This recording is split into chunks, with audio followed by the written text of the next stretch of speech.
नमस्कार, बहुत स्वागत भी हो आप सभी का। आप देख रहे हैं आपका प्रोग्राम कॉफी पर कुरुक्षेत्र में। हूं सौरभ शर्मा, रोज की तरह आपके साथ वो प्रोग्राम जब बातें करते हैं हम बिल्कुल खुलकर, और महाराष्ट्र में तो खुलकर करनी पड़ ही रही हैं, क्योंकि क्या हो रहा है अंदर खाने ये भी तो आपको बताना है।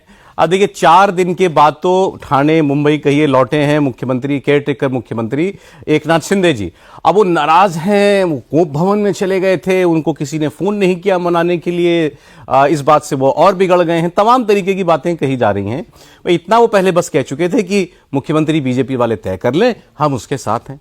अब बीजेपी वालों ने क्या तय किया वो बीजेपी वालों ने भी नहीं बताया। आज जाकर के जब कल विधायक दल की बैठक होनी ही है और उसके लिए ऑब्जर्वर वगैरह सब कल ही तय हो गए थे, तब जाकर के खुलकर अब महाराष्ट्र के जो बीजेपी की चुनकर विधायक आए उन्होंने कहना शुरू किया कि देवेंद्र फडणवीस ही हमको चाहिए, देवेंद्र फडणवीस ही मुख्यमंत्री बनने चाहिए, वही केवल गठबंधन को साथ में लेकर के चल सकते हैं, तमाम तरीके की बातें। तो ये भी एक संकेत होता है कि भाई अब बात बन गई है। अब खुलकर उन लोगों ने इस बात को कहना शुरू कर दिया। एकनाथ शिंदे साहब का जहां तक सवाल है, आज दिन में अचानक उनकी तबीयत खराब हुई और ये आया मैसेज कि वो चेकअप के लिए अस्पताल जा रहे हैं। तो लगा कि भाई ये शपथ ग्रहण जो परसों होना है इसी पर कहीं ग्रहण तो नहीं लग जाएगा। लेकिन अच्छा ही रहा कि वो 1-1.5 घंटे के बाद खुद ही बाहर आ गए, अपना चेकअप वगैरह कराने गए थे, सब कुछ ठीक है। लेकिन कहा उन्होंने कुछ नहीं उसके बाद से। अजीत पवार जी यहां दिल्ली में बैठे हुए 2 दिन हो गए उनको, कल वो आए थे, आज अभी तक बताया जो लास्ट जानकारी थी वो दिल्ली में ही थे। अब वो मिलने की कोशिश कर रहे हैं अब बीजेपी की टॉप लीडरशिप से, उनकी मुलाकात नहीं हो पा रही। वो ऐसा क्या कहना चाहते हैं? उनके लोग ये खुलकर कह रहे हैं हमारा स्ट्राइक रेट एकनाथ शिंदे की पार्टी से बेहतर है, तो हमें जितने मंत्री पद, उनको जितने मंत्री पद मिले हमें उससे कम नहीं चलेगा, ज्यादा से ज्यादा एक कम, उससे ज्यादा हम उसके लिए तैयार नहीं है। तो अब ये सब कुछ चल रही, तो बार्गेनिंग अभी तक जारी है। परसों जब शपथ लेना है मुख्यमंत्री और उप मुख्यमंत्री और जो भी मंत्री तय किए जाएंगे, तो ये सारी खबरें आज आपको हम तफसील से बताएंगे और अंदर हो क्या रहा है वो आपको पता चलेगा। प्रदीप सिंह जी प्रोग्राम में जो है आज पहली बार लाइव एंट्री करने जा रहे हैं। सर बहुत स्वागत आपका। बहुत स्वागत सर आपका। शांतनु गुप्ता जी हमारे साथ हैं। शांतनु जी बहुत स्वागत आपका भी, और हमारे पॉलिटिकल एडिटर देवेंद्र पराशर जी हमारे साथ हैं। सर एक शेर, ये शेर पे वापसी होगी। अरे माहौल ही ऐसा बना दिया महाराष्ट्र वाले ने, शेर वाला माहौल है। हर घड़ी चश्मे खरीदार में रहने के लिए, मतलब खरीदार की आंखों में रहने के लिए, हर घड़ी चश्मे खरीदार में रहने के लिए कुछ हुनर चाहिए बाजार में रहने के लिए। कुछ तो आपके पास हो ना, एक्स फैक्टर, तभी तो आप बाजार में बने रहेंगे। अब वो शिंदे साहब ने खूब कोशिश कर ली, लेकिन इस बार उनके हाथ कोई ऐसा पत्ता है ही नहीं जो चल सकते वो। लेकिन ये हुनर ऐसा है जो ज्यादा लंबे समय तक चलता नहीं। अच्छा, एक्सपोज बहुत जल्दी हो जाते हैं अगर आपके पास सचमुच में कुछ नहीं है और केवल आप चश्मे खरीदार की जो है नजर में रहने के लिए अगर कुछ कर रहे हैं। शिंदे साहब ने बहुत जल्दी अपने को एक्सपोज कर लिया। अच्छा, ये जो रिलेशनशिप बनी थी दोनों पार्टियों की और नेताओं के बीच में, ये लंबी चलने वाली जो है ये कॉम्बिनेशन था, लंबा चलने वाला। उन्होंने उसको तोड़ने का रास्ता तैयार कर दिया है। तोड़ने का बिल्कुल रास्ता। अब बीजेपी देखिए 2029 के बारे में घोषणा कर चुकी है। अमित शाह का बयान आ चुका है सार्वजनिक रूप से, कोई छिपी हुई बात नहीं। 29 में अकेले सरकार बनाएंगे। तो 29 में अगर अकेले सरकार बनाना है तो दोनों साथियों से छुटकारा पाना जरूरी है। सवाल ये था पहले किससे? शिंदे साहब ने कहा कि मेरी तरफ देखिए। तो उद्धव ठाकरे ने जो किया था, तो उद्धव ठाकरे को तो अपने पिता की लिगेसी का जो है गुमान था। एकनाथ शिंदे को किस चीज का गुमान?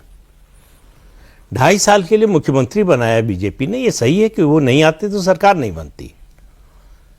इसकी कीमत चुकाई बीजेपी ने, अपने बड़े नेता को पीछे कर दिया। सीएम जो 5 साल का सीएम था उसको डिप्टी सीएम बना दिया, उसकी इच्छा के विपरीत बना दिया। तो उनको लगा कि ये तो हमारा जन्मसिद्ध अधिकार है, ये गठबंधन सत्ता में आएगा तो हम ही मुख्यमंत्री बनेंगे। ये भी गलतफहमी हो गई कि हमारी वजह से जो मैंडेट मिला है, ये हमने ऐसी सरकार चलाई है। 2.5 साल मैंने जो है कोई छुट्टी नहीं ली। अरे यहाँ 10.5 साल से बैठे हुए प्रधानमंत्री जिन्होंने एक छुट्टी नहीं ली, उनकी तबीयत खराब नहीं हुई, उनको कमजोरी नहीं आई।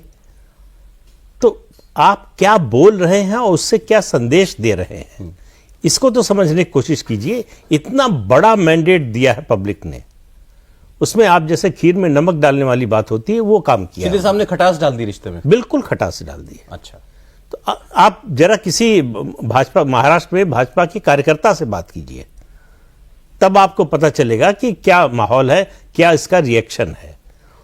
वही करना है उनको जो पार्टी का हाईकमान कहेगा। अगर खुशी खुशी करते तो उसमें उनका बड़प्पन दिखता। इसमें दिख रहा है कि वो रो रहे हैं और अड़े हुए हैं।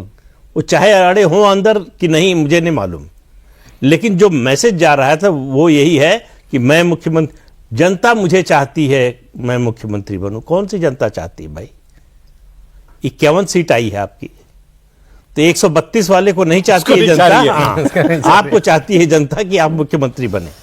तो मतलब आप जो बोल रहे हैं, शुरुआत में थोड़ी बंद कमरे में कुछ भी बोलिए, थोड़ी बहुत पोस्चरिंग तो हर कोई करता है, और वो वैसा अनयूजुअल नहीं लग रहा था जब शुरुआत में उन्होंने कहा कि भाई लड़की मैं लाडला भाई हो गया हूं और मुझे यही मेरे लिए सबसे बड़ी उपाधि है। ठीक था। वहां कुछ प्रवक्ताओं ने भी कहना शुरू करा। मेरे ख्याल से वो पोस्चरिंग इसलिए भी होती है कि ज्यादा मंत्री पद मिल जाए, कैबिनेट में कुछ मिल जाए, गवर्नर गांव गए ना।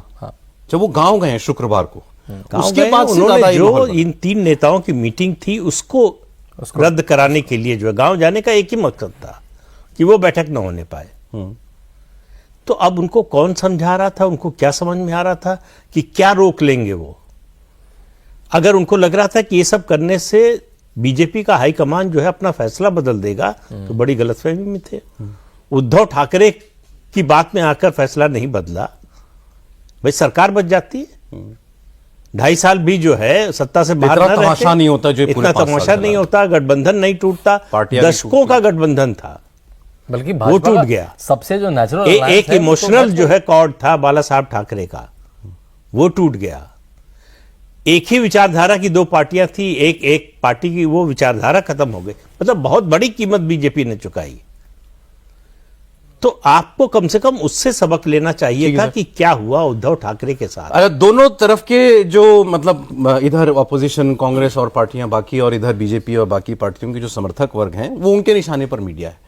कोई अगर चर्चा हम कर रहे हैं कि क्यों नहीं सरकार बन रही है, क्यों नहीं मुख्यमंत्री का नाम अनाउंस, तो उनके समर्थक बोले भाई अरे अब आप महीनों एक महीना लगा देते हैं बाकी लोग तो करने के लिए, आप लोग क्यों चर्चा कर रहे हैं, राई का पहाड़ बना रहे हैं, खामखा में आप लोग जो है खटास डाल रहे हैं, इतनी बढ़िया जीत है। हमने क्या कह दिया मीडिया ने? हमने कहा नहीं थोड़ा 10 दिन चलने दो, हमको मसाला मिलेगा। तो किसी ने कहा नहीं, आप खुद ये कर रहे हैं। दूसरी ओर वाले अरे अब ये महाविकास आघाड़ी को 10 दिन हो गए होते, सरकार ना बनाई होती तो आप लोगों ने तो आसमान सर पे उठा दिया होता और न जाने हमें क्या क्या कह दिया होता।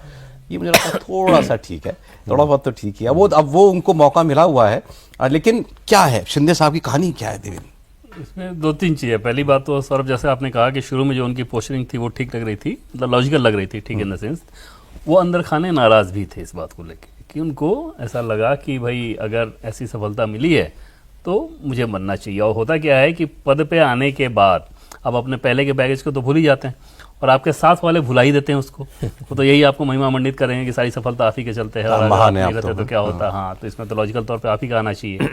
तो वहाँ से सुगबुगाहट शुरू हुई। दूसरी उनकी उम्मीद रही होगी कि बीजेपी के भीतर अपना जो इंटरनल डायनामिक्स चलता है देवेंद्र फडणवीस को लेके, शायद वो मेरे फेवर में आ जाए। लेकिन एक बार जब क्लैरिटी हो गई तो उसके बाद शिंदे को ये समझ में आया कि अगर इसी तरह से गिव अप कर दें तो फिर तो जो पोर्टफोलियो है मज़ेदार वो भी हमें नहीं मिलेगा। और शुरू के दिनों में अगर आप देखें तो बीजेपी के पॉलिटिकल कॉरिडोर से ये मैसेज आ रहा था कि नहीं होम तो छोड़िए, शहरी विकास मंत्रालय भी नहीं दिया जाएगा, नगर विकास मंत्रालय भी, क्योंकि उसमें बहुत बड़े प्रोजेक्ट्स होते हैं, सेंटर से सीधा उसमें जुड़ा हुआ, तो उसमें नहीं दिया जाएगा। तो इस तरह की तैयारी में अगर आप पोस्चरिंग भी ना करो तो पशुपालन एवं मत्स्य मंत्रालय से ही काम चलाना पड़ेगा। तो उस पोस्चरिंग के लिहाज से शिंदे ने काम किया। दूसरी चीज की, जैसे दिल्ली में मीटिंग के बाद जब वो गए हैं, दिल्ली की मीटिंग से पहले उनको रेस्टलेस किया बीजेपी ने, ठीक है, कोई रिस्पॉन्स यहाँ से नहीं जा रहा था, कोई बात नहीं की जा रही थी, और उसमें जो हमें बताया जा रहा था उसमें यही था कि आराम से हम देखते हैं कि क्या करना है। तो जाहिर तौर पर रणनीति ये थी कि शिंदे के अंदर बहुत बेचैनी है, तो आदमी थोड़े दिन बाद रेस्टलेस होना शुरू करता है, तो शांत हो। बीजेपी ये नहीं चाहती थी कोई अप्रिय स्थिति हो, रंग में भंग पड़ने वाला काम हो, कि इतने शुभ मौके पे कुछ भी अगर इस तरह की चीजें बहुत चलनी शुरू हुई तो सारा जो नैरेटिव है ना महाराष्ट्र की जीत के बाद वो खराब होता। ये एक बड़ा डैमेज शिंदे कर सकते थे। बीजेपी उस नैरेटिव में फंसना नहीं चाह रही थी कि अलाइज को हम लेके नहीं चलते, या इस तरह की सेंटर में आपको जरूरत है ही उनकी, तो इसलिए कॉशस पूरा अप्रोच रखा गया। लेकिन जब वो दिल्ली में आए, दिल्ली में मिले, दिल्ली से मुलाकात के बाद उनको ऐसा लगा कि शायद मेरे ऊपर कोई सख्ती नहीं है उस तरह की, बीजेपी के टॉप ब्रास के द्वारा। ओके। और जाहिर तौर पे गठबंधन के सहयोग में सख्ती वाले का कोई मतलब ही नहीं था, लेकिन शायद उनको ये मैसेज मिला होगा और यहां से लौट के जाने के बाद उसी वजह से, जैसे दो चीजें सौरभ, एक तो सतारा उनका जाना वो नेचुरल है, ठीक, लेकिन महायुति की बैठक को छोड़ के जाना वो एकदम तो टाइमिंग की बात, वो अननेचुरल है। उनको बैठक करके जाना था। सतारा इसलिए नेचुरल मैं कह रहा हूं कि वो बहुत कम लोगों को पता होगा, वो तंत्र मंत्र की पूजा बहुत करते हैं। अमावस्या के समय में तंत्र मंत्र की पूजा का बहुत महत्व रहता है। अभी वो अमावस्या वाला दौर था, इसीलिए गए थे वो इसलिए गए थे। साधना होती ही है उसी जी, समय। लेकिन अगर वो महायुति की बैठक करके जाते, अगर नाराजगी नहीं होती तो बैठक जाहिर सेम तौर- डे होनी थी उस दिन जब उसी गए। दिन होनी हाँ, थी। और यहाँ से बकायदा उन्होंने बताया भी कि हाँ मुंबई में बैठक है, फिर उसके बाद हम लोग दिल्ली आएंगे। वहां जाने के बाद या तो उनके किसी तांत्रिक ने बता दिया होगा कि अभी तो आपकी उम्मीदें हैं।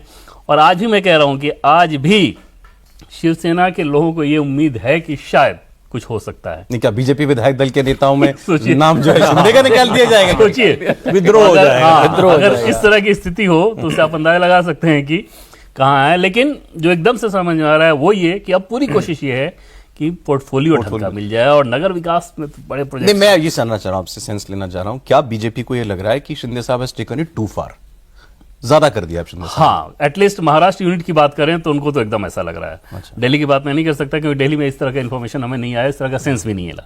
लेकिन महाराष्ट्र में तो बिल्कुल कह सकता है कि वो इस चीज को बहुत खराब कर रहे हैं। खासतौर पर तब जब आपने ध्यान दिया होगा, उस दिन भी हम लोगों ने चर्चा की थी कि जब इस्तीफा देने वाली बात हुई या फिर उस कार्यक्रम में जब आप लोग गए थे तो बहुत, ये तीनों गए थे तो उसमें बहुत कोल्ड वाइब्स आया था, राजभवन जब गए ऐसा थे। फील किया गया। हाँ, फिर राजभवन के अलावा जो कार्यक्रम था दोनों जगह पे, तो वो कोल्ड वाइब्स वहां पे मौजूद सभी लोगों ने फील किया, जो ऑफिसर्स थे उन लोगों ने भी फील किया। अजीत पवार बड़े नॉर्मल थे, एकदम आसानी के साथ सब कुछ बात कर रहे थे, बहुत सहज थे। शिंदे बिल्कुल वैसा नहीं था। अजीत पवार साहब की बात मैं भी करता हूँ, कल देवेंद्र फडणवीस साहब ने शायद फोन भी किया इनको, मतलब कई जगह ऐसी खबर आई चली थी कि इन्होंने फोन भी किया, फिर गिरीश महाजन को भेजा गया। हाँ। उनको सब जानते हैं कि वो बहुत करीबी हैं फडणवीस जी के। हाँ। तो ये क्या, इनकी क्या अप्रोच थी इसमें कि मनाने के लिए कुछ? पहले तो नहीं, देवेंद्र फडणवीस एकदम से ये थे कि भाई इस तरह की चीज तो उनको हैरान भी कर रही थी। लेकिन जैसा कि पहले मैंने आपको कहा कि बीजेपी एकदम से कॉशस थी कि कुछ भी ऐसा ना हो जाए जो कि अप्रिय स्थिति का सामना करना पड़े, कि शिंदे नाराज हो गए, बड़े नेता मनाने जा रहे हैं, वो कह रहे हैं कि सरकार में शामिल नहीं होंगे। इस तरह के नैरेटिव को बीजेपी नहीं गढ़ना चाहती थी। उसके महाराष्ट्र की सरकार की सेहत पे कोई फर्क नहीं पड़ता, नेशनल नैरेटिव पे फर्क पड़ता। प्रधानमंत्री नरेंद्र मोदी के एलाइज को लेकर, साथ चलने को लेकर पहले ही सवाल खड़े किए जाते रहे हैं। तो उस कंडीशन में इस तरह की चीज बीजेपी कतई अफोर्ड नहीं कर सकती थी। लेकिन देवेंद्र फडणवीस का इसमें रोल बहुत था नहीं, इस लिहाज से कि देवेंद्र फडणवीस और उनके रिश्ते ऑलरेडी अच्छे नहीं हैं। हाँ। और शिंदे का हम सभी जानते हैं कि उनका जो दिल्ली का दरवाजा है बीजेपी का वो खुला हुआ है एकदम। तो देवेंद्र फडणवीस ऐसा नहीं था कि इनको मनाने के लिए कोई गया था? ना ना ना ना, ना, वो उस तरह की चीज नहीं। जब ये चीजें सब ठीक हो गई तो उसके बाद ये नहीं, जैसे आप देखिए 2014 देख लीजिए, उद्धव ठाकरे, मतलब शिवसेना उस समय एक थी, शिवसेना के बिना सरकार नहीं बन सकती थी। फिर भी उद्धव ठाकरे को मनाने नहीं गया कोई। डिप्टी सीएम मांगा, नहीं दिया। होम मिनिस्ट्री मांगी, नहीं दिया। जितने विभाग उन्होंने मांगे उनमें से कोई नहीं दिया। जो बीजेपी ने तय किया वही दिया। केंद्र में और मंत्री पद मांगा, नहीं दिया। उस समय जब सरकार निर्भर थी उद्धव ठाकरे पर, उनके सहयोग पर, उनके समर्थन पर। तो अभी तो शिंदे पर कोई डिपेंडेंस ही नहीं है। शिंदे हैं तो बहुत अच्छी बात है, उससे बहुत सारे नैरेटिव सत्य हैं। केंद्र का है, गठबंधन धर्म की बात है, वो एक मैसेज जाता कि भाई गठबंधन में दरार पड़ने लगी और लोग भी टूट सकते हैं, कुछ सच कुछ झूठ चलने लगता। तो शिंदे नाराज थे, ठीक बात है, और शिंदे की नाराजगी से बीजेपी को मेरा फर्क नहीं मानना है पड़ता। कि शिंदे ये को भी गलत बात- फहमी हाँ, हो हाँ, गई हाँ, थी ठीक है। अपनी ताकत को लेकर। नहीं, वो खत्म हो गई कि नहीं होगी सर गलतफहमी? नहीं होगी, अभी भी नहीं होगी। राजनीति में होती नहीं है ये। मुझे याद है, क्योंकि चमत्कार के मुझे इंतजार मुझे कर याद रहे है थे तो चंद्रशेखर जी प्रधानमंत्री थे, जब कांग्रेस ने सपोर्ट विड्रॉ कर लिया, चुनाव की घोषणा हो गई, तो उनकी पार्टी का पहला पोस्टर छपा, चंद्रशेखर जी का। हाँ, 40 साल बनाम 4 महीने। अब इसको क्या कहेंगे आप? देखिए, मेरे 4 महीने की सरकार और कांग्रेस की 40 साल की सरकार। उस पर लगने बात लगता है, वो लगने लगता है। तो ये लगने लगता है। नहीं सौरभ, जब मैं सोच रहा था कि बाला साहब ठाकरे के लंबे सामाजिक राजनीतिक जीवन में वो किंग मेकर की भूमिका में रहे, वो कभी किसी राजनीतिक पद पे नहीं रहे। लेकिन उद्धव ठाकरे ने भी और उनके शागिर्द माने जाने वाले शिंदे जी ने भी एकदम से जो महत्वाकांक्षा दिखाई, उससे दोनों को फायदा भी नहीं हुआ। उद्धव ठाकरे तो अब कहाँ के हैं पता ही नहीं, वो कौन सी पार्टी है, उर्दू पार्टी हो गए। अब शिंदे जी ने ये करके बिल्कुल वो उस कैंप की तरफ जाने लगे। मन खट्टा से ज्यादा हो गया है वो, खट्टे से ज्यादा हो गया। अब ये देखिए, अच्छा बिल्कुल आप बोला। ट्विटर देखिए, बिल्कुल भरा पड़ा है। जो गालियां उद्धव जी को थी उतनी तो नहीं, लेकिन पड़ने लगी हैं। क्या इतनी सुंदर जीत के बाद, इतनी सुंदर जीत के बाद महाराष्ट्र जैसे स्टेट में, जहां जो कांग्रेस का टिपिकल स्टेट है, एनसीपी का टिपिकल स्टेट है, उसमें इतनी शानदार जीत के बाद एनडीए की, और शिवसेना सबसे नेचुरल अलायंस है भाजपा का ओवर ईयर्स, ओवर 20-30 ईयर्स। उनके साथ तो बहुत सारे डाइवोर्स हुए हैं नीतीश कुमार के साथ, लेकिन ये तो सबसे नेचुरल अलायंस है जो उद्धव ठाकरे ने पहली बार एक राह दिखाई खराब करने की। और आपके पास कोई ऑप्शन नहीं है, और यहाँ आप पे क्या कर लोगे? मतलब यहाँ आप तो कहाँ से अगर जाओगे एनसीपी भी चली जाए तो सरकार बनाने के कॉम्बिनेशन लोगों ने छोड़े में, कैसे आएगा, कौन टूटेगा, कितने आएंगे, किसमें डिफेक्शन लगेगा नहीं लगेगा। अजीत पवार साहब की पार्टी जो इस वक्त गुड बॉय बिहेवियर दिखा रही है, कमाल का अभी वो तो कुछ मांग नहीं रहे, कुछ नहीं कह नहीं बिल्कुल रहे, मौके पे शांति चौका से बैठे मारा हैं। अजीत पवार ने, है ना? मौके पे चौका मारा है, उनको Good दिखा boy कि behavior। ये समय है अपनी इमेज मेकओवर का देखो और गठबंधन में अपनी पोजीशन को स्ट्रांग करना। जबकि ज्यादा टकराहट होनी चाहिए थी देवेंद्र फडणवीस वर्सेस अजीत पवार की, कि दोनों के जो क्वालिटीज हैं, दोनों के मेरिट है, प्रशासन में दखल है, अधिकारियों के बीच दोनों की जो छवि है, इसमें टकराहट की ज्यादा संभावना है आगे फाइलों को लेके, क्योंकि दोनों का स्टेक बड़ा है। शिंदे का स्टेक वैसा कुछ रहा नहीं, पहले भी जैसे वो सरकार में थे या एक विधायक के तौर पर, एक मंत्री के तौर पर, तो बहुत लिमिटेड एरिया में रहे। ये दोनों तो ऐसे नेता हैं जो हर चीज में अपना दखल अब उन्होंने भी कुछ तो मांग रखी होगी दिल्ली आकर के, लेकिन कोई पब्लिकली कोई ऐसी बात नहीं उन्होंने पब्लिक की, पोस्चरिंग कुछ नहीं। कोई नहीं। अब वो लेकिन एक कंपटीशन में दिखाई दे रहे हैं एकनाथ शिंदे से। हाँ, और ये जो काम हो रहा है ना, कल उनका आना, ये बीजेपी के ऊपर कम, शिंदे के ऊपर ज्यादा प्रेशर डालने वाला है। जो इनको दोगे हमको वही चाहिए, और बस एक का फर्क होना चाहिए ज्यादा से ज्यादा, ये ऐसा नहीं इनको होना 10 तो चाहिए हमको कि- 9। हाँ, ऐसा नहीं होना चाहिए कि 3-4 का फर्क रहे, मतलब बड़ा मार्जिन नहीं होना चाहिए। और इस लिहाज से उन्होंने पहले फोन पे बात की, उसके बाद उनको मना किया गया था, जो हमें सोर्सेस के द्वारा जानकारी मिली उसमें ये बताया गया कि मना किया गया कि इसके लिए दिल्ली आने की जरूरत नहीं है। और गृहमंत्री की ऑलरेडी व्यस्तता थी, कल रात ही वो चंडीगढ़ निकल गए थे, जब तक वो अजीत पवार पहुंची इनका चंडीगढ़ जाने का कार्यक्रम था, आज सुबह चंडीगढ़ में प्रोग्राम था प्रधानमंत्री के साथ। बावजूद इसके वो आए, वेट किए, यहाँ पे वेट कर रहे हैं, आज रात तक लौटने अमित वाले शाह चंडीगढ़ चले गए थे आज, हाँ, और आज रात तक वो लौट के आने वाले हैं गृहमंत्री। ये वेट कर रहे हैं। तो ये अब वेट मुझे कर रहे हैं। किसी ने ये बताया कि प्रफुल्ल पटेल ने ब्रीफ किया कुछ लोगों को कि अरे भाई ये महाराष्ट्र के लोगों ने मीडिया उन्होंने में लंच ऑर्गेनाइज किया था प्रोफेसर। हाँ, कि महाराष्ट्र के लोगों ने परेशान कर दिया था, मतलब मीडिया ने पूछ पूछ के क्या हो रहा है क्या हो रहा है। तो दिल्ली में भी घर है इनका, परिवार भी दिल्ली में था, तो दिल्ली आ गए। इतना मासूम जवाब तो मतलब इससे अच्छा मासूम जवाब हो नहीं सकता था। ये तो सेफ ट्रैक कोई ना कोई ढूंढ ही मुझे लेता नहीं है। पता कि इस मासूम जवाब को कौन मान लेगा। और इसके अलावा अभी अजीत पवार 3 दिन पहले एक गेट टुगेदर जो कि लंच के दरमियान हुआ था वो करके गए 3 दिन पहले ही, तो ऐसा भी कोई नहीं ये तो कोई अपनी अभी नई चिट्ठी डिमांड्स की नहीं चिट्ठी रखने कुछ वाले नहीं, ना। वो शिंदे वाली बात कि वो कम्युनिकेट फिर से करना चाहेंगे, और वहां Posturing, पर बीजेपी कि के हमको लिए देखिए उनको देखिए, बीजेपी के लिए आप बड़ा उनको ज्यादा comfortable- करीबी हाँ। मानते थे, हमको नहीं मानते थे, हमसे आपको ज्यादा उम्मीद नहीं थी, उनसे बहुत उम्मीद हम थी। नंबर भी ले आए, हम देखिए और क्या आपसे है। कुछ कह भी नहीं रहे। इसके अलावा इसको देखिए, हो सकता है कि बीजेपी, हो सकता है मैं इस लिहाज से करूंगा, हमें यकीनी तौर पर नहीं पता कि बीजेपी ने ही फ्यूल किया हो ये चीज महाराष्ट्र में, कि अब अगर जैसे शिंदे बीजेपी के अब सामने ये कुछ गन कहें, ये तो खेल ऐसे हैं कौन तो ऐसे सोचिए ना, कितना आसानी से बीजेपी ये कह पाएगी कि अरे भैया हम आपको इतना दे दे, तो वो भी तो उतना मांग रहे हैं, तो तुमको भी तो एडजस्ट करा रहे हैं ना, उनको भी कम दे रहे हैं, आप भी कम लीजिए। कैसे संभव है कि दोनों को हम इतना ज्यादा देते? ये बीजेपी के लिए एकदम से आदर्श स्थिति है। अजीत पवार का आने को या अजीत पवार की किसी नेता से कहलवा दे, यार इनको छोड़िए, हम ही आप बना लेते हैं। अभी बीजेपी वो खतरा नहीं उठाएगी, लेकिन ये जरूर है कि इसको दबाने के लिए 400 सीट आई होती तो हो जाता। अब ऐसे सोचिए कि एकनाथ शिंदे के द्वारा ये कहा जाना कि गृह विभाग चाहिए, गृह विभाग लेके एकनाथ शिंदे क्या ही कर लेंगे? वो गृह विभाग तभी इफेक्टिव होता है जब मुख्यमंत्री के पास क्यों दे रहे। देगी? नहीं, वो इफेक्टिव भी तभी होता है जब मुख्यमंत्री के पास रहे। वो इसलिए ज्यादा मांग रहे हैं कि अगर गृह भी नहीं मांगे, गृह मांग रहे हैं तो गृह मना किया जाएगा तो नगर विकास मिल जाएगा।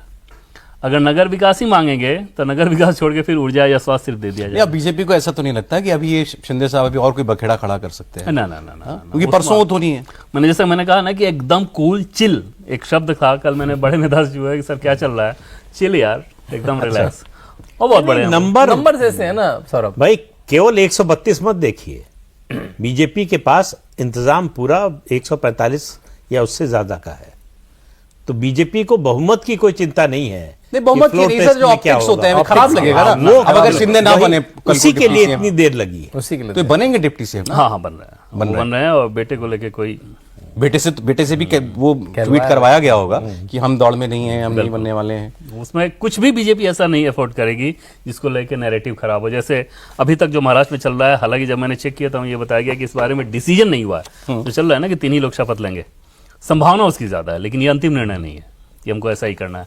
और वो अगर किया जाएगा कि 3 ही लोग शपथ लें, जिसकी संभावना ज्यादा है, मैं बार बार कह रहा हूँ, तो वो इस लिहाज से भी कि कुछ भी पार्टी ये नहीं चाहती कि शपथ वाले दिन कुछ भी खराब नहीं, इसकी संभावना है कम है या है ज्यादा ज्यादा है है, बोल कि कम लोग शपथ लेंगे? इसकी संभावना ज्यादा है। ज्यादा है? हाँ, कि कम लेकिन फिर लोग आपका वो भव्य कार्यक्रम का क्या होगा? आजाद मैदान भर दिया आपने, भर जाएंगे, भरेंगे आप मुख्यमंत्री शपथ ले रहा है, मुख्यमंत्री बीजेपी आपका बन रहा है। प्रधानमंत्री और कौन कौन तीसरी कौन बार कौन- हाथी के पाँव में सबका पाँव आ जाता है ना। महाराष्ट्र बीजेपी का जैसे मुख्यमंत्री शपथ ले स्टेट लिया, क्या में चाहिए? तीसरी बार बीजेपी की सरकार बन नंबर्स को रही है। लेकर अन्यथा नैरेटिव चलने का 5 खतरा मिनट के रहेगा। कार्यक्रम के लिए तो तामझाम होगा। आप टीवी के मैं तो हिसाब से ये भी सोच रहा हूँ ना, टीवी पे क्या चलेगा? टीवी पे यही चलेगा ना कि बताओ इतने बड़े मैंडेट के बावजूद मंत्रिमंडल नहीं बना पाया अभी। लेकिन ऑड नहीं होगा, मतलब आप हाँ हाँ एकदम इतना समय लेने के बाद एकदम ऑड होगा, इसमें कोई दो राय नहीं कि लेकिन वो कायदे time buy हो कायदे जाएगा से बहुत। ऐसा मंत्रिमंडल बनना चाहिए था जिसका एक्सपेंशन 1 साल बाद हो। हाँ वो एकदम मतलब प्रॉपर फुल फ्लेजेड। हरियाणा में आपने कितने, चलो आप वहाँ नहीं तुलना नहीं कर सकते क्योंकि वहाँ बीजेपी की सरकार बनी, अच्छा तब भी मंत्रिमंडल और बना। बहुत लंबा समय ले लिया ना आपने, इतने लंबे समय के बावजूद अगर नहीं बना रहे हैं। अच्छा जो विवाद होना है वो तो 2 दिन बाद भी होगा। अगर 16 तारीख से सत्र शुरू हो रहा है तो उससे पहले ही आपको सब कुछ करना ही करना होगा। तो विवाद तो हालांकि एक चीज जरूर हो जाता है कि अपने शुभ मुहूर्त पर हम विवाद क्यों कराएं। जैसे बाद में जब मंत्रिमंडल गठन होगा ना तो उसमें नाराजगी भी बात होगी, देर ना कवर नहीं वो होगा। उतनी बड़ी टीवी की लाइमलाइट नहीं बनती है जो उस दिन शपथ कौन लेता है। जब 5 दिन बाद 10 दिन बाद जो नाम आते हैं वो काफी फिजल आउट हो जाता है, धीरे धीरे आता रहता है, फिजल आउट हो जाता है। लेकिन जो तेवर दिखा दिए इन्होंने, अब ये पता नहीं कब तक दिखाते रहें, ये भी है। मतलब ये ड्रामा ये 5 तारीख को end हो जाएगा, नहीं, ये इसकी भी क्या इन्होंने गारंटी है? सजग कर दिया है देवेंद्र फडणवीस को कि इनका पर जल्दी काटना है। काटना तो था ही, लेकिन जल्दी और तेजी से काटना है, जिसके वो एक्सपर्ट हैं। जिसके वो expert और वही हैं। मैं वो ये- करेंगे ही, और बीजेपी की जगह कोई पार्टी होगी वो करेगी। हालांकि उनकी जो समझदारी होगी ना, उन्होंने सजग सर नहीं किया होगा। देवेंद्र फडणवीस ऑलरेडी सजग हैं हाँ हाँ और पिछली सरकार में ही मतलब ये अगर सोचा होगा कि 6 महीने बाद शुरू करेंगे तो वो 6 दिन छठे बाद- छठे छठे दिन ही- छठे दिन ही पर शुरू हो कतरना जाएगा। जैसे क्या, मतलब क्या फडणवीस साहब कैसे व्यवहार रखना चाहेंगे इनके साथ? जैसे नहीं, व्यवहार तो बहुत अच्छा रखना चाहेंगे। आप व्यवहारिक तौर पे पूछ रहे हैं। हाँ। एक उदाहरण देकर मैं बताऊं, मान लीजिए नगर विकास मंत्रालय उनको दे दिया जाए। जो चीफ सेक्रेटरी होगा वो ऐसा होगा कि जो एकनाथ शिंदे के साथ बहुत अच्छे तालमेल करने वाला ना हो, देवेंद्र फडणवीस का करीबी हो। अब कोई भी फाइल आएगी तो मंत्री की तरफ से वो फाइल आएगी, चीफ सेक्रेटरी उसमें रोड़ा डालेगा, वो मुख्यमंत्री दफ्तर को इन्फॉर्म करेगा। तो आप समझ सकते हैं कि फिर वहाँ पे एकनाथ शिंदे को कहाँ जाना होगा, देवेंद्र फडणवीस के पास जाना होगा अपने हर काम के लिए। दूसरा, आपके बहुत सारी चीज़ें फंड वंड रोकी जाएंगी, मतलब 50 तरीके होते हैं। क्या सरकार शिंदे ने में- एससीएम ये सब फडणवीस साहब के साथ किया? नहीं, उसमें एक दोनों के भीतर एक समझदारी थी जो हमें जानकारी मिली उसके हिसाब से कि जिसके जिम्मे जो था वो उसी को देख रहा था, दूसरे पक्ष की कमियां जानने के बावजूद। जैसे देवेंद्र फडणवीस के पास जो पोर्टफोलियो थे वो उन सारे पोर्टफोलियो को ही देख रहे थे, कभी दखल देने की कोशिश नहीं कर रहे थे, जबकि कई सारी चीज़ें इनको पता चलती थी कि ये गलत हो रहा है, मुझे दखल देना चाहिए। और एकनाथ शिंदे ने भी वही काम किया कि मुख्यमंत्री रहने के बावजूद देवेंद्र फडणवीस के पोर्टफोलियो को फ्री रखा था। लेकिन ये चर्चाएं खूब चलती थी कि ऐसे हो रहा है, उसमें बेटे का भी नाम आता था कि बेटे का भी दखल हो जा रहा है, बेटे फाइल घर पे भी मंगवा बेटा लेते फाइल हैं। वाइल देख लेता था। हाँ, ये भी। हाँ, ये सारी घर चीजें पे कही फाइलें जाती जाती थी, ये देवेंद्र और ये फडणवीस बात को देवेंद्र फडणवीस को बहुत नागवार गुजरती थी कि ऐसा कैसे हो रहा है। कुछ और भी चीजें होती थी जिनकी चर्चा चलती थी। तो इन सारी चीजों को लेकर देवेंद्र फडणवीस के भीतर ये आ गया कि भाई एडमिनिस्ट्रेशन जैसे चलना चाहिए वैसे नहीं चल रहा है। और एडमिनिस्ट्रेटिव स्टेप्स लेने के मामले में देवेंद्र फडणवीस की तुलना अजीत पवार से आप कर सकते हैं, एकनाथ शिंदे से नहीं। अजीत पवार और देवेंद्र फडणवीस दोनों ऐसे हैं जिनका अधिकारियों के बीच रेपो बहुत अच्छा है, एक एक चीज़ उनको पता चल रहा होता है। दूसरा, ऐसे अवसर पे अधिकारी अपना खेल भी करते हैं, वही तमाम तरह की चीज़ें आपको प्लान करते रहते हैं, बताते रहते हैं। तो एक घालमेल वाला सिचुएशन था। मुख्यमंत्री रहते हुए देवेंद्र फडणवीस बिल्कुल वैसा नहीं चाहेंगे कि वैसी स्थिति हो, और वो ज़्यादा सख्ती के साथ एडमिनिस्ट्रेशन चलाएंगे। वहां पर फिर शिंदे को ज़्यादा दिक्कत आनी शुरू होगी। कोई सर दिल्ली में जगह के लिए तो कोई बार्गेनिंग नहीं चल रही है इस वक्त, नहीं। मंत्री बनाने के लिए? इस सब का फायदा सबसे ज्यादा प्रफुल्ल पटेल को होगा, कैबिनेट मिनिस्टर बन जाएंगे इसलिए मैंने पूछा जब भी एक्सपेंशन हो। ऐसा। अच्छा, ऐसा इसकी भूमिका बन गई। हाँ, मतलब उस समय भी था कि भाई थोड़ा धैर्य रखिए, ऐसा नहीं कि हम आपको नहीं बनाना चाहते, लेकिन अभी बना। तब तो शायद ये हो गया था कि उन्होंने खुद कहा था कि मुझे एमओएस दे रहे थे, मैं इसलिए नहीं बना। ये बोला उन्होंने कि मैं इसमें इससे बड़ा नाम आ ही कैबिनेट गया रह था चुका हूँ मैं। उनका। कैबिनेट मिनिस्टर रह चुका हूँ, इसलिए जो है लेकिन वो देर से देर मंत्री बन जाएंगे। मंत्री। और ये बेटे को फिर बनाना चाहते हैं नहीं, क्या? ये इस लिहाज से संभव सरम नहीं होगा कि यही शिकायत ये कहते रहे उद्धव ठाकरे और आदित्य ठाकरे को लेकर पार्टी के भीतर, और वही काम आप भी करें। जैसे डिप्टी सीएम की भी जो बात होती थी उसमें संभव इस लिहाज से नहीं था कि एकनाथ शिंदे अगर हटेंगे तो उनको कोई और बनाना होगा, क्योंकि बार बार आप इस बात को लेकर उद्धव ठाकरे की आलोचना करते रहे कि उद्धव ठाकरे को अपना दिखा, अपने बाद आदित्य का दिख रहा है, तो आप वहां पर डिप्टी सीएम रहिएगा, बेटे को यहाँ पे केंद्रीय मंत्री बनवाने का सोचिएगा, ये संभव नहीं रहेगा। तो वहां पे जरूर उनको ऐसा डिसीजन लेना होगा, क्योंकि अभी उनकी महत्वाकांक्षा ये जग गई है कि इस मैंडेट के बाद कि अब तो शिवसेना फुल फ्लेजेड मेरे पास, तो मैं इसका विस्तार करूं। और उस विस्तार करने के क्रम में आपको ऐसे कदम उठाने होंगे जो कि पॉलिटिकली करेक्ट हो, अंदर खाने आपके जो भी चल रहा हो। लेकिन दिल्ली में हिस्सेदारी चाहते हैं ये। हाँ, वो तो चाहेंगे ही, लेकिन उस रूप में नहीं, वो शर्त के तौर पर इसलिए ऐसे नहीं कि उनको पता है कि ये मेरे हिस्से में नहीं आना है, उनके परिवार में नहीं जाना है। भाई हमारी पार्टी का कोई और व्यक्ति होगा, वो भी एक मजबूत धड़ा हो जाएगा। और अगर केंद्र में मंत्री रहते हुए आरसीपी सिंह बिहार के जेडीयू के इधर नजदीक आ सकते हैं, तो उनका हाल सोच ही लीजिए आप कि क्या होगा। अच्छा, आज एक उद्धव ठाकरे की खबर देखी आपने? उद्धव ठाकरे ने अपने सारे एक्स कॉर्पोरेटर्स को बुलाया और उनसे कहा लग जाओ बीएमसी के चुनाव के लिए, कभी भी घोषणा कर देंगे ये लोग, और हिंदुत्व के पिच पर चुनाव लड़ना है, ये याद रखना। इन लोगों ने बहुत झूठ फैला लिया कि हम हिंदुत्व विरोधी हो गए हैं और फलाने हो गए हैं। हिंदुत्व ही है तुम्हारा इकलौता रक्षक, वही लेकर के जाना ढाल। तो उनको पहला कदम उठाना पड़ेगा कि एमवीए से बाहर आए।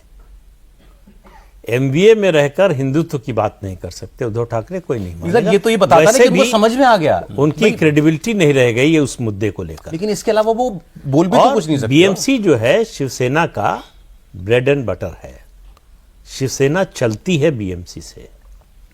वहां जो पैसे आते हैं, जो ताकत आती है, जो ओबलाइज करने की ताकत होती है, उस सब के कारण जो है वो शिवसेना से जब टूटी नहीं थी तब भी बीएमसी आप ले लीजिए, मतलब तोते की जान जो है वो बीएमसी में बसती थी। उसका बजट कई राज्य सरकार के बजट से बड़ा है। नहीं, बट उद्धव ठाकरे उस गेम में अभी भी हैं या नहीं? अभी जो मैंडेट है उससे तो नहीं लगता कि उस तरह से है। नहीं, लेकिन सर उनकी 20 सीटों में से 10 मुंबई से हैं। हाँ, मुंबई में अभी भी वो शिंदे की अभी इसमें भी सवाल है कि क्या वो एमवीए के साथ रहकर लड़ेंगे बीएमसी का चुनाव। देखिए, वो प्रकाश अंबेडकर को लाना चाहते थे एमवीए में, केवल बीएमसी के चुनाव को ध्यान में रखकर कि दलित वोट हमको मिलेगा। शरद पवार उसके लिए तैयार नहीं थे, इसलिए वो हुआ नहीं। शरद पवार की शिकायत थी कि प्रकाश अंबेडकर के कारण हम कई सीटें हार गए थे पिछले चुनाव में, तो इस आदमी पे भरोसा नहीं कर सकते। प्रकाश अंबेडकर तो ओपनली इस चुनाव में बोला कि शरद पवार के दाऊद के रिश्ते जो लोग भूल चुके हैं, जो जर्नलिस्ट भी नहीं बोलते हैं, हम तो जो जीत जाएगा उसके साथ रहेंगे। लेकिन उन्होंने शरद पवार के रिश्ते याद दिलाए उन्होंने अपने। एक दिस में एक और खबर है भाई, आज जो शिंदे साहब मीटिंग इन्होंने की है 4-5 दिन के बाद, वो बाबा साहब अम्बेडकर के महापरिनिर्वाण दिवस को लेकर के, मतलब वो एक इम्पोर्टेंट अवसर है बीजेपी के लिए ना, बिल्कुल बिल्कुल, दलित वोट के लिहाज से। हाँ, उसकी बड़ी तैयारी की जा रही है और काफी दिनों से की जा रही थी। उसी संदर्भ में बीजेपी ने पंचतीर्थ बनवाया है। ठीक है। एक चीज और देखें सौरभ की, जैसे उद्धव ठाकरे केस में आपने जो पूछा ना म्युनिसिपल कॉर्पोरेशन के चुनाव को लेके, मुझे लगता है कि ज्यादा बेहतर ये मानना होगा कि उद्धव ठाकरे चोटिल बहुत हैं, खत्म नहीं हुए हैं। और जैसे कि आपने कहा कि 10 सीटें वहीं की हैं, शरद पवार इन दोनों से तुलना करें तो इस इलेक्शन में आप ये मान के चल सकते हैं कि आगे भी शरद पवार खत्म है, क्योंकि एनसीपी का अब जो ढांचा रहेगा, शरद पवार ने सारे तीर आजमा लिया, सारा इमोशन कर दिया, सब कुछ कर लिया, फिर भी कुछ नहीं हुआ। उद्धव ठाकरे के साथ वो बात नहीं रहेगी। और क्योंकि लोकसभा चुनाव के हिसाब से अगर देखें कि लोकसभा चुनाव का जो नतीजा था विधानसभा का नहीं रहा, विधानसभा का भी जो नतीजा है इसी आधार पर लोकल बॉडीज का रिजल्ट मान लेना, वो थोड़ा सा मुझे लगता है उद्धव ठाकरे में अभी एक जंग की और जान बाकी है लोकल बॉडीज के हिसाब से बाकी। और कई लोग कहना शुरू कर दिया कि शरद पवार साहब की पार्टी अब टूटी कि तब टूटी, 10 विधायक हैं, कई आना चाह रहे हैं। नहीं, वो तो बीजेपी तय करेगी, तय करेगी नहीं, जरूरत है, शरद पवार तय नहीं कर पाएंगे। बीजेपी की जरूरत होगी तो टूट जाएगी, जब तक जरूरत नहीं है तब तक एक बनी। क्या चाहेगी बीजेपी? तोड़ना ही चाहेगी? हाँ, नहीं, बीजेपी चाहेगी कि वहां से आवाज उठे, बजाय इधर से कोशिश हो। ये बीजेपी मतलब ये मैसेजिंग नहीं देना चाहेगी कि हम तोड़ने की कोशिश कर रहे हैं। तो ऐसी हो टूट कि उसमें बीजेपी को ये कहने का मौका हो कि हमारा हाथ नहीं है, हमने कुछ नहीं किया है। करेगी बीजेपी, लेकिन ये कहने का मौका रखेगी कि हमने कुछ नहीं किया। क्या राजनीति में ऐसा होता है सर, जैसे कभी कोई आग जल रही हो और जब वो बिल्कुल खत्म होने की कगार पर होती है तो बस कुछ चिंगारियां सी रह जाती हैं, उसको भी कोई पैर से यूं कर दे तो खत्म। क्या ऐसे पार्टियां खत्म हो जाती हैं? पार्टियां खत्म हो भी जाती हैं, नहीं भी होते हैं। इसीलिए कहते हैं कि राजनीति में किसी की ऑबिच्यूरी लिखने की जल्दी नहीं करनी चाहिए। सबसे बड़ा उदाहरण है नीलम संजीव रेड्डी। 69 में राष्ट्रपति का चुनाव हार गए, राजनीति से संन्यास ले लिया, गांव चले गए, खेती कर रहे थे।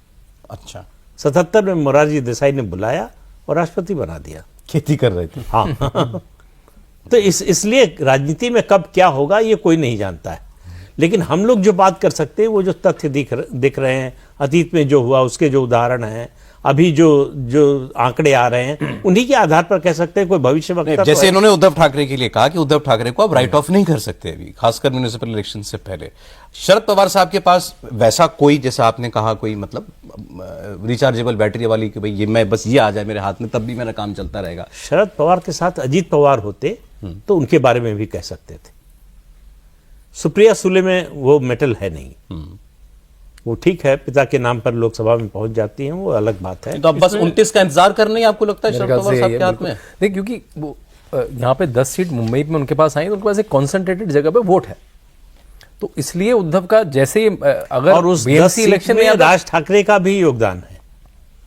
राज ठाकरे ने जो 20-25 कैंडिडेट हजार वोट खड़े लिया है किए, कई 10 सीटों में पर। से 8 सीटों, 10 में 8 शरद पवार के राज ठाकरे के। कैंडिडेट ऐसे थे जो कि हार जीत का जो मार्जिन था ना उससे ज्यादा वोट। हालांकि उसमें ये मान लेना कि वो जो राज ठाकरे वाला जो वोट है किसके वो पास जाएगा? किसके पास जाए वो तो पता नहीं होता। हो सकता है कि वो बीजेपी के अगेंस्ट ही जा रहा हो, वो उन्होंने बट ये सब काट के चर्चा बीजेपी की मदद करते कर करते दी ये हो। सब चर्चा करते करते सौरभ, जब मैं देवेंद्र फडणवीस जी का चेहरा देखता हूँ तो लगता है तंत्र जो है वो थोड़ा उनको भी करनी चाहिए। मतलब व्यक्ति पूरा चुनाव जीत के मुख्यमंत्री नहीं बनता है, फिर चुनाव की इतनी अड़चने आती नहीं, तो इस समय 10 साल के मुख्यमंत्री होते हैं और 15वें साल के लिए एंटर कर रहे हैं। Exactly. जैसे इनका पब्लिकली नाम तो घोषित हुआ नहीं अभी तक, 10 दिन हो गए, तो इनको पीछे से बता दिया होगा यार तुम ही होगे, चिंता मत करो, बस कह नहीं सकते हैं अभी। ये कह दिया गया होगा। और मतलब इनके खेमे से जो कॉन्फिडेंस नजर आ रहा है उसमें दूर दूर तक जो कोई अंदेशा, कोई डर, कोई भय, कोई क्या हो सकता है वाला जो एक बेचैनी होती है, रिजल्ट निकलने वाला है वो वाला, वो एकदम नजर नहीं आ रहा। वो एकदम से बहुत ये इस कॉन्फिडेंट तरह है का और, एश्योरेंस प्राइम मिनिस्टर देते हैं। और अच्छा, सेंस भी मिल जाता है कन्वे किया होगा इनको, आपको लगता है? Okay. कि उसमें जैसे पुष्कर सिंह धामी को किया था।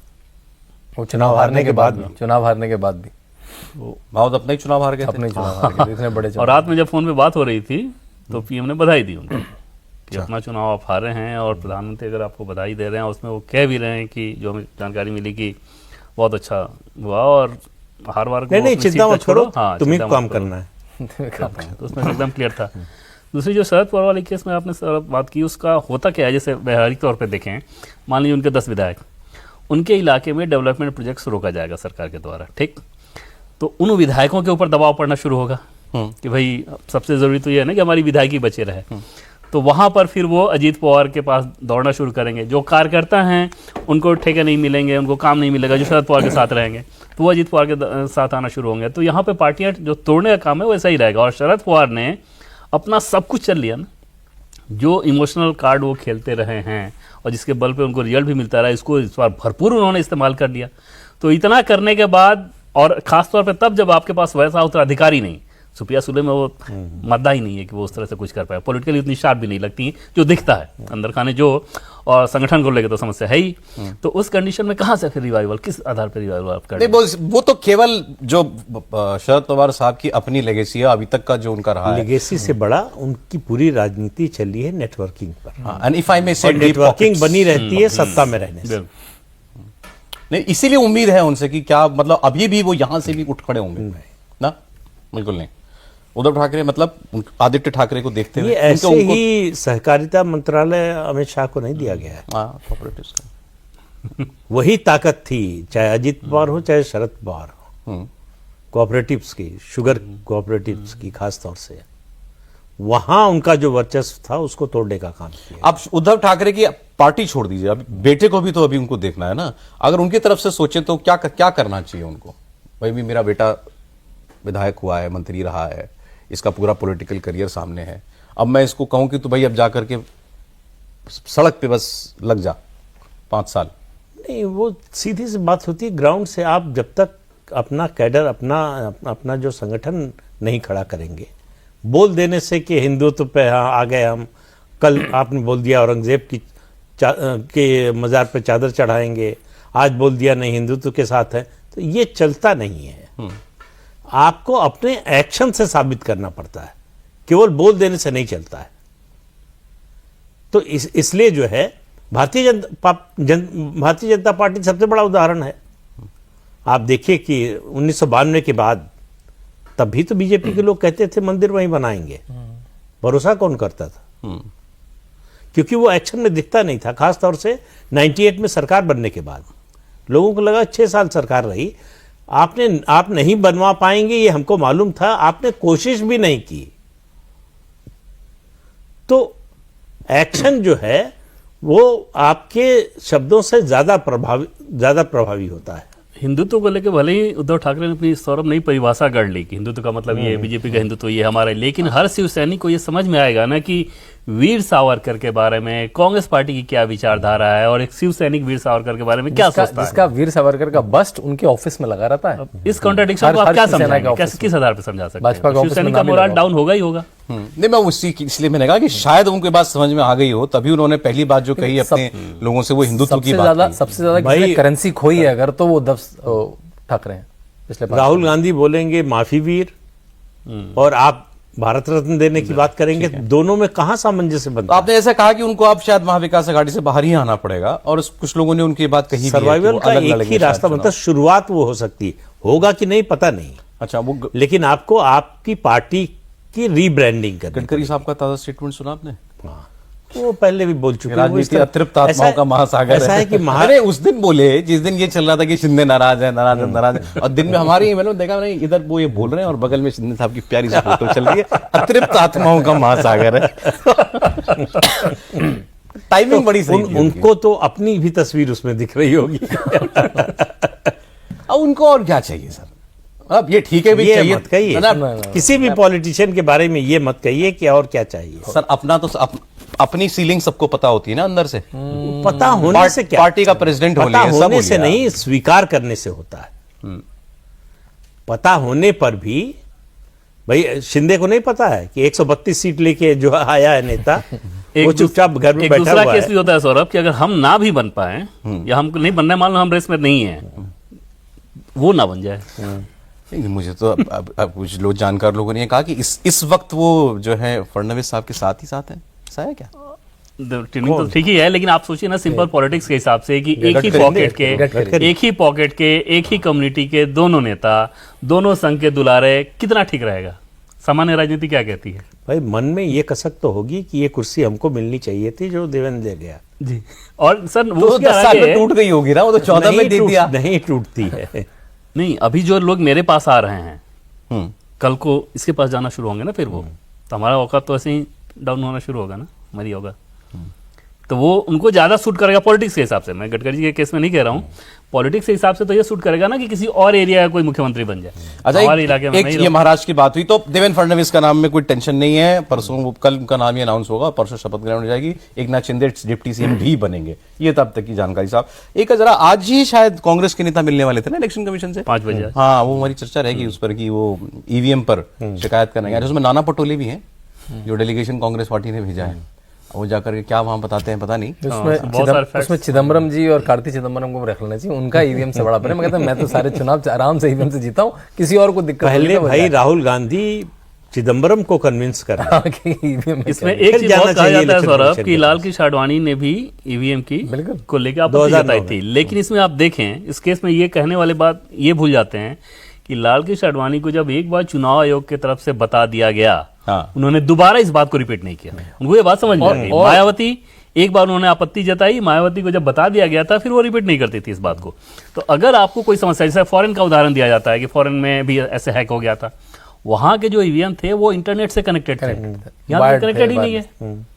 तो एक सारी आपके मशीनें पास- स्टैंड एलोन बिल्कुल, मशीनें उसे तो हैं। डम मशीन नहीं, अब वो दूसरे लेवल पर चले गए ना। वो 99% वाली ईवीएम यूज करते हैं, मतलब एक घर में चोरी वाली रखी हुई है, उसमें भर के अंदर से उसमें फीड किया हुआ वो लगा देते हैं। इससे बड़ा तो कोई झूठ जब ही गिनती होती है उस वक्त तो बल्कि नहीं, ये तो देखिए कांग्रेस कभी हार स्वीकार नहीं करती।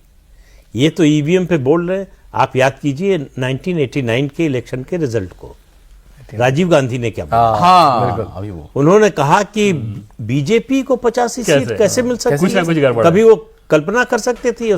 फिर उन्होंने जो है आंकड़े दिए, 8% कहा कि 1984 में जो है 8% मिला, 2 सीटें आई, और 12% मिला 89 में और सीटें हो गई 85, ये कैसे हो सकता उस है? हिसाब से तो हमारी सीटें 500 होनी चाहिए, तो कुछ ना कुछ गड़बड़ है, ये कुछ ना कुछ गड़बड़ है, क्या है गड़बड़ वो है? भी उनकी सरकार में भाजपा ने बैलेट चोरी कर और ईवीएम को ऐसे कोसा जाता है जैसे बैलेट के मामले में तो बड़ा आदर्श स्थिति था, ईवीएम का इस्तेमाल इसलिए हुआ कि बैलेट में धज्जियां उड़ रही थी। देखिए बैलेट वैसे तो बंदूक के उनमें हमने सामने ठप्पे लगते हुए देखे हैं पिक्चरों हम में। लोग चर्चा करते हैं, कोई कहा चलो ठीक है बोलने दो किसी को, लेकिन ये चर्चा भी हानिकारक है। बहुत हानिकारक किसी के मन में तो वो बीत जा रहा है ना शंका। आपको लगता है कांग्रेस इस कहानी को बढ़ाएगी? कोशिश, उनके पास और कोई ऑप्शन है नहीं, वो इसी तरह के नैरेटिव के सहारे ही आगे बढ़ सकते हैं कि मतलब जैसे इस कश्मीर में स्थिति जनादेश खराब की हो गई। लेजिटिमेसी न रहे, कांग्रेस का उद्देश्य ये है। और वैसे भी सौरभ ईवीएम से वो बात बने, किसी और बात से बात उनके बने। चारों पांचों नैरेटिव को उठा के देखें तो ग्राउंड से उसका कोई कनेक्शन नहीं, फैक्ट से उसका कोई कनेक्शन नहीं। जैसे जम्मू कश्मीर खराब स्थिति, वहां पे आप जाके स्नो के साथ खेल रहे हो, आप खराब बोलोगे, ये बोलोगे कि कुछ इंडस्ट्रीज ने देश को ऐसे कर उनके साथ दिया, खुद टाइप करोगे, उनके अपने साथ स्टेट्स खुद में। टाइप करोगे। तो नहीं, ये सारी टाइप चीजें- छोड़िए, उन्होंने अडानी की कंपनियों में इन्वेस्ट करके पैसा कमाया है। सभी कमा लिया है। राहुल गांधी ने उनके परिवार ने, उनके नहीं, परिवार ने खुद- राहुल गांधी ने उनके affidavit हाँ, उनका देखा। पोर्टफोलियो तो अब निकाल दिया ना उनका लोगों ने। portfolio। एनीवे आपके नाम से कह दिया है मैंने, फडणवीस जी बन रहे हैं। हाँ, सब कोई